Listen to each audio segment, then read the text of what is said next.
Lumière. Lumière. Lumière. Lumière. Lumière. Lumière. Lumière. Lumière. Lumière.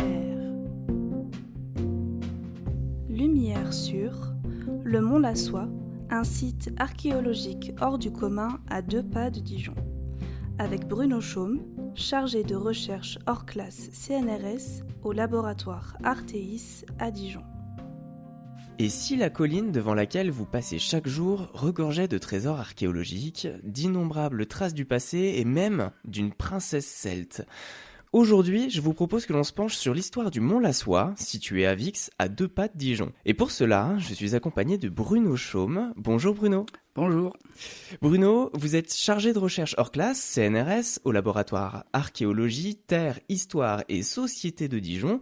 Et vous supervisez les fouilles qui sont menées à Vix, et plus particulièrement sur la colline située juste à côté de l'actuel village, le Mont Lassois, et qui, je crois, est un site archéologique très particulier. Mais pourquoi ? Eh bien, Vix, effectivement, Vix, le Mont Lassois, c'est-à-dire la colline qui domine l'actuel village de Vix, traversé par la Seine, qui prend sa source une quarantaine de kilomètres de là, entre Dijon et Vix d'ailleurs. Et donc ce site est un site d'ampleur européenne. Il a fait l'objet, ces 30 dernières années, d'importantes fouilles programmées. J'ai dirigé avec d'autres le programme qui supervisait ces fouilles, mais c'était un programme international où on a accueilli des équipes allemandes, suisses notamment, qui sont intervenues des années durant sur le site, notamment sur les fortifications. J'ajoute aussi une équipe autrichienne qui est toujours en activité sur le site chaque été depuis 20 ans. Donc ça aussi, c'est un exemple de collaboration européenne sur un grand site. Alors, pourquoi Vix est-il un site qui sort de l'ordinaire ? Eh bien, c'est par l'ampleur des découvertes qui ont été faites. Depuis, évidemment, sans doute la plus célèbre et la plus médiatique, celle de 1953, je veux parler du tumulus princier et de sa dame, mais je crois qu'on y reviendra un peu plus tard dans l'interview. Mais il n'y a pas eu que Vix et sa dame, il y a aussi l'habitat sur lequel je me suis concentré avec d'autres équipes, je le disais, pendant une vingtaine d'années. Cet habitat avait été très peu fouillé, n'était pas connu. Donc, ce programme visait à en comprendre l'étendue, l'organisation, dans les grandes lignes évidemment. Moins de 2% du site est fouillé, donc on peut facilement s'imaginer qu'on n'a pas toutes les réponses, mais on a par contre pas mal de questions. Certaines ont trouvé une réponse, donc s'agissant notamment de l'organisation générale du système défensif, qui est absolument phénoménal, de par l'ampleur des remparts, des fossés. Imaginez des fossés de 10 mètres de profondeur au pied du rempart, 30 mètres de large. Des remparts qui devaient culminer, ils sont très arasés, mais ils font encore 4 mètres de haut, donc on peut facilement doubler la hauteur. Il ne reste d'ailleurs rien du rempart, il y a juste le talus sur lequel le rempart donc avait été implanté. Et puis évidemment, l'organisation de l'habitat sur le plateau supérieur, un habitat quasi urbain, comme un lotissement moderne, avec une grande rue centrale, des lots à bâtir de chaque côté, et dans lesquels il y avait des palais. C'est les premiers palais hallstattiens qu'on fouille en Europe. Donc c'est dire le niveau des découvertes. Alors, cette dame, justement, il y a tout juste 70 ans aujourd'hui que la tombe de Vix a été découverte. Comment une telle découverte est-elle possible ? Est-ce qu'on se doutait de ce qui se cachait sous la terre ? Ou alors est-ce que c'est totalement le fruit du hasard ? Un peu des deux, comme souvent en archéologie. Alors en janvier 53, c'était même entre Noël et le jour de l'an 52, mais la fouille a démarré en janvier 53. On ne disposait pas des moyens actuels, les prospections géophysiques, les prospections aériennes. Bon, on n'avait pas ces résultats-là à Vix.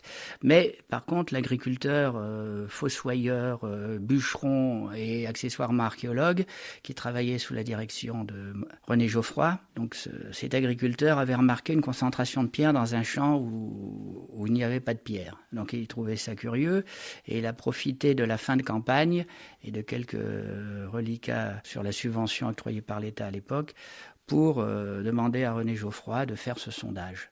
Donc c'est à l'occasion de ce sondage, il s'est aperçu en arrivant grosso modo au centre de la concentration de pierre qu'il n'était pas sur le sol naturel.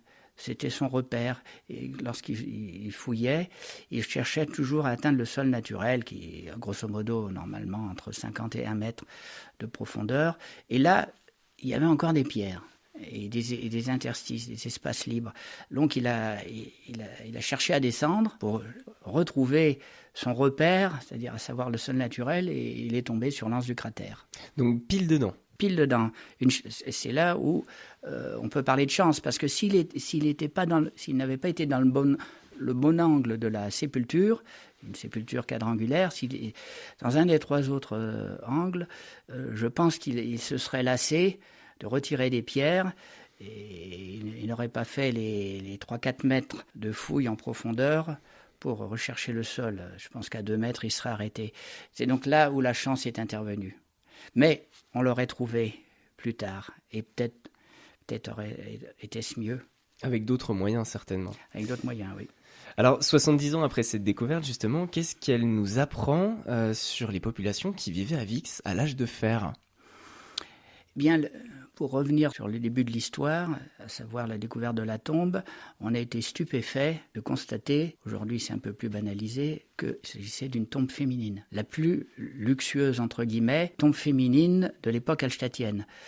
Et là, on s'est interrogé assez vite, et pourquoi et comment les femmes ont-elles pu atteindre un tel niveau dans la hiérarchie sociale, alors qu'on s'imaginait évidemment... c'est un thème très moderne. Hein. On s'imaginait qu'il s'agissait des guerriers, des hommes, que le pouvoir reposait sur la force. Eh bien, c'est pas tout à fait comme ça que ça se passait. Et on a évidemment aujourd'hui des interprétations un peu plus solides sur le plan scientifique. On fait appel donc à l'anthropologie sociale pour expliquer donc cette émergence. Moi, j'ai proposé d'expliquer cette présence féminine au plus haut niveau par un système dynastique qui s'est mis en place progressivement depuis la fin de l'âge du bronze. Ça existait déjà un peu avant la fin de l'âge du bronze, mais l'époque de Hallstatt démarrant vers 800. À cette époque-là, au début de la période, on constate dans les ensembles funéraires la présence de sépultures de guerriers. Donc on est bien dans le schéma, c'est le guerrier qui domine. Il y a une hiérarchie d'ailleurs au sein de ces sépultures, avec des objets d'importation. Certaines en sont dotées, d'autres non. Mais il y a la grande épée de fer avec le rasoir. On a énormément de sépultures comme ça dans le Châtillonnais, donc dans les environs de Vix. Et puis progressivement, les femmes apparaissent au sommet de la hiérarchie. Et donc c'est ce changement-là qui s'opère, bon, pour faire simple, grosso modo vers 600, c'est-à-dire vers le milieu de la période dite de Hallstatt, donc du premier âge du fer. Et je pense que c'est là que se met en place un système dynastique fondé donc sur la pérennité du pouvoir familial au sein de la dynastie. Et donc les femmes donc arrivent en premier rang dans la succession. Donc c'est une proposition qui n'a pas forcément été reprise, mais ça permet d'expliquer la combinaison du changement dans l'organisation sociale et de l'apparition des femmes au plus haut niveau. Parce qu'il faut le justifier, il faut la justifier cette place. Alors qu'avant, c'était l'homme. Maintenant, souvent, pour 50% des cas, dans la partie occidentale du Hallstatt, ce sont des femmes. Il n'y a pas que Vix, bien sûr, il y a d'autres grandes sépultures connues, en Allemagne notamment. D'où cette grande confusion qu'il y a eu pendant longtemps. On n'a jamais trop su, en tout cas c'était difficile de savoir si c'était un homme ou une femme pour ces raisons-là. Donc on a hésité entre un prince et une princesse. Oui, effectivement la question s'est posée. Donc il y a un collègue allemand qui s'appelait Konrad Spindler qui avait proposé donc que la dame de Vix soit un homme, un travesti, mais il n'avait pas vraiment d'argument, alors que dès la découverte, la présence de bracelets par paire et d'anneaux de cheville en paire, donc elle avait à chaque cheville un anneau en bronze, et au bras aussi, plusieurs paires de bracelets. Donc ça, c'est caractéristique sur la région notamment du Châtillonnais et de la Bourgogne, des sépultures féminines. Donc il n'y avait pas de doute vraiment pour les archéologues. Ce collègue a voulu faire le buzz, comme on dit aujourd'hui, et la question a été tranchée sans aucune ambiguïté par l'analyse ADN, qui a été faite il y a très peu, l'année passée. Enfin, il y en avait une première, il y a 20 ans, d'analyse ADN, mais une seconde a été faite à Copenhague. sur mon initiative. Et donc elle a démontré sans coup férir qu'il s'agit bien d'une femme d'origine locale. Maintenant, on en est certain. Il s'agit Absolument bien d'une certain, femme. il n'y a aucun doute. Alors, on l'a dit, la découverte d'une tombe princière et l'identification de la princesse qui s'y trouvait font de Vix un site archéologique exceptionnel, mais pas que. Mais ce n'est qu'une partie de ce que ce lieu, à 2 pas de Dijon, nous cache.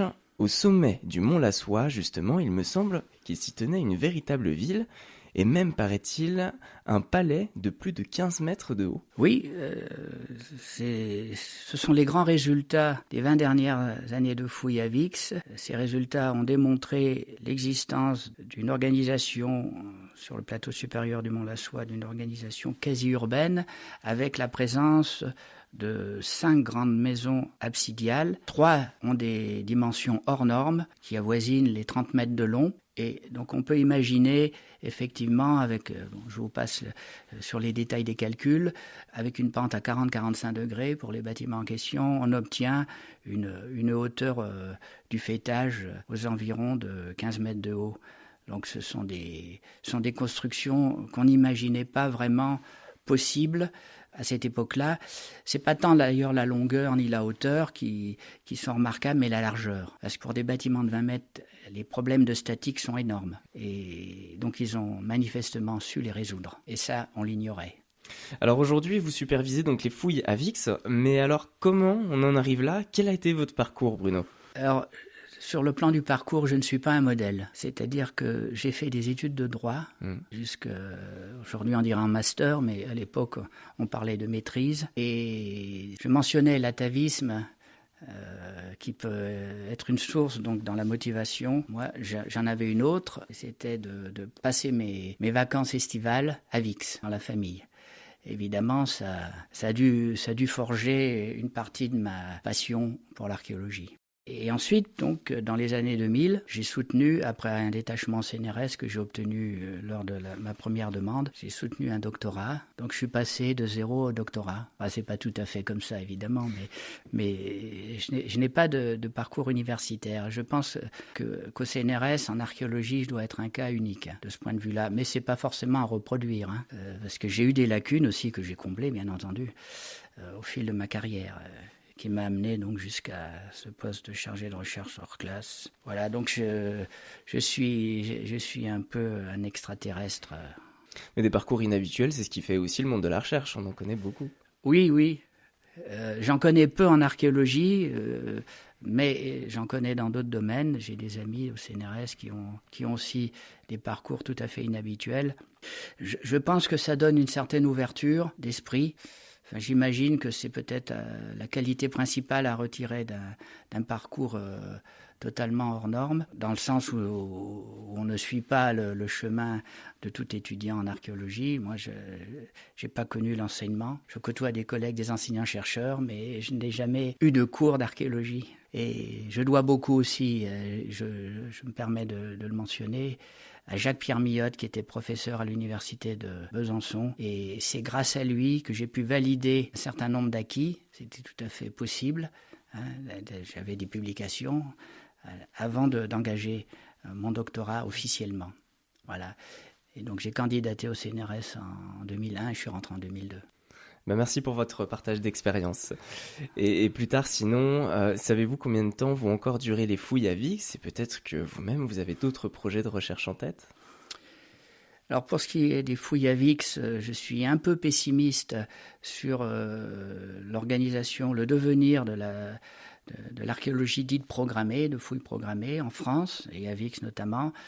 Les budgets se réduisent et les autorisations également, ça va de pair. On a, je pense, passé de belles années. Moi-même, 30 ans de recherche sur le terrain à Vix, je ne pensais pas que c'était possible. Je ne suis pas sûr que dans l'avenir, ça le soit encore. Et pour ce qui est de l'ouverture à d'autres sujets que Vix, je perds jamais complètement de vue Vix. C'est toujours en moi. J'y suis très attaché au site, à l'environnement, pas seulement au site archéologique. Ça dépasse ce cadre-là. Ce sont mes racines et donc à ce titre, j'y suis attaché. Mais je me suis ouvert à la génétique à la suite de cette analyse donc du génome de la Dame de Vix. Donc je collabore à 2 grands programmes, dont un que j'ai proposé au Geogenetic Center à Copenhague. Donc ce sont des programmes sur la paléogénétique. Un concerne les populations hallstattiennes au sens large du terme d'Europe moyenne, et l'autre, c'était mon idée de départ, les populations italiques, donc l'Italie avant Rome. On va essayer de comparer les génomes de ces populations et de voir comment, sur la très longue durée, elles ont évolué. Il y a quelques grandes questions, notamment entre les Lucaniens, les Doniens, enfin bon, je passe sur les détails, des questions que l'archéologie n'a pas pu résoudre, qui sont toujours en débat, et donc on espère que la génétique va apporter des réponses. C'est tout ce qu'on souhaite. Un grand merci Bruno Chaume de nous avoir transportés à l'âge de fer et de nous avoir raconté l'histoire de Vix et son site archéologique hors du commun. Nous allons suivre de très près l'actualité des fouilles et donc de vos prochains projets. C'était Lumière sur le Mont Lassois, un site archéologique hors du commun à 2 pas de Dijon, avec Bruno Chaume, chargé de recherche hors classe CNRS au laboratoire Artéis à Dijon.